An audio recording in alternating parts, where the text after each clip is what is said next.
இந்தியாவுக்கு எதிராக செயல்படும் பாகிஸ்தான் ராணுவத்துக்கு ஆதரவு அளிக்க பாகிஸ்தான் மக்கள் சிலர் மறுப்பு தெரிவித்துள்ளனர்.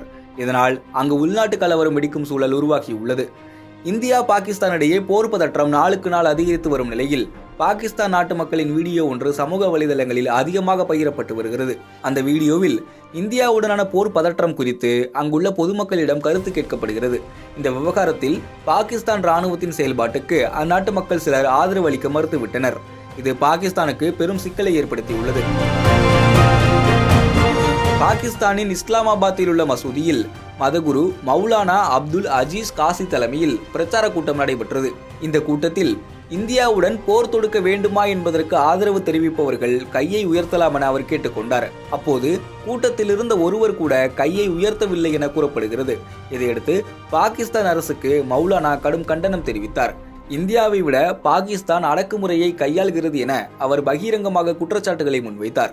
இந்தியா பாகிஸ்தானை தாக்கினால் பஸ்தூன்களாகிய நாங்கள் இந்திய ராணுவத்தின் பக்கம் நிற்போம் என பகிரங்கமாக கூறியுள்ளார். இவரது கருத்துக்கள் அந்நாட்டில் சர்ச்சைக்குரியவையாக பார்க்கப்பட்டாலும் உள்நாட்டில் நிலவும் அதிருப்தியை எதிரொலிப்பதாக அமைந்துள்ளது. பாகிஸ்தானில் உள்ள பலூச் மற்றும் பஸ்தூன் பிரிவினரும் பிடிஐ கட்சியினரும் அந்நாட்டு ராணுவத்திற்கு சவால் விடுத்துள்ளதால் பாகிஸ்தானில் உள்நாட்டு கலவரம் வெடிக்கும் சூழல் உருவாகியுள்ளது. இந்நிலையில் பாகிஸ்தானிய தந்தை மற்றும் இந்திய தாய்க்கு பிறந்த பிரபல பாடகரும் இசையமைப்பாளருமான அட்னான் சாமி தனது எக்ஸ் வலைதள பக்கத்தில் பகிர்ந்துள்ள தகவல் கவனம் பெற்று வருகிறது. அஜர்பைஜானில் உள்ள பாகுவின் அழகிய தெருக்களில் நடந்து செல்லும் போது மிகவும் இனிமையான சில பாகிஸ்தானிய சிறுவர்களை சந்தித்தேன். அவர்கள், ஐயா, நீங்கள் மிகவும் அதிர்ஷ்டசாலி. நீங்கள் நல்ல நேரத்தில் பாகிஸ்தானை விட்டு வெளியேறினீர்கள். நாங்களும் எங்கள் குடியுரிமையை மாற்ற விரும்புகிறோம். எங்கள் இராணுவத்தை வெறுக்கிறோம். அவர்கள் எங்கள் நாட்டை அழித்து விட்டார்கள் என கூறினார்கள்.